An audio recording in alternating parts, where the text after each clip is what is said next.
বন্ধুরা তোমার সবাই ঘুরে দিকে লক্ষ্য করো, ঘুরে যাচ্ছে খালি করে সংখ্যাগুলো খুঁজে বের করো। আমরা কিভাবে বের করবো দেখো, এই খালি ঘর আছে, এই খালি ঘরের সংখ্যাটা আমরা খুঁজে বের করবো। তো কিভাবে বের করবো দেখো তো, এবার দেখো 12 সাথে যদি 3 যোগ করি তাহলে কত হয় বলো তো দেখি? 15। তাহলে এটা কি হইছে 15? এখানে কত মাঝে কত দেওয়া বলো তো দেখি?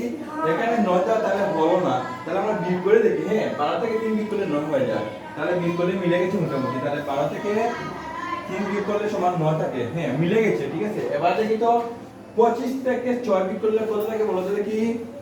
19। তাহলে মিলে গেছে, মানে বিয়োগ করলে মিলে যাচ্ছে, ঠিক আছে। তাহলে 25 বিয়োগ 6 সমান 19। তাহলে মাঝেটা মিলে গেছে, ঠিক আছে। ওকে, এবার তাহলে আমরা যেহেতু বিয়োগ করে মিলছে, তাহলে আমরা কি করে মিলবো? এবার এটা বিয়োগ করে নেব। এবার 13 থেকে 7 বিয়োগ করলে কত থাকে বলো তো দেখি? 13 বিয়োগ 7 সমান কত থাকে বলো তো দেখি? 6। তাহলে এখানে কত বসবে? এখানে কত বসবে? 6 বসবে। বুঝতে পারছো কিভাবে বের করতে হয়? এটা দেখা যাচ্ছে, এটা দেখা যাচ্ছে, দেখা যাচ্ছে। হ্যাঁ, ধন্যবাদ। তাহলে বুঝতে পারছো তোমরা সবাই কিভাবে বের করতে হয়? ধন্যবাদ তোমাদের সবাইকে।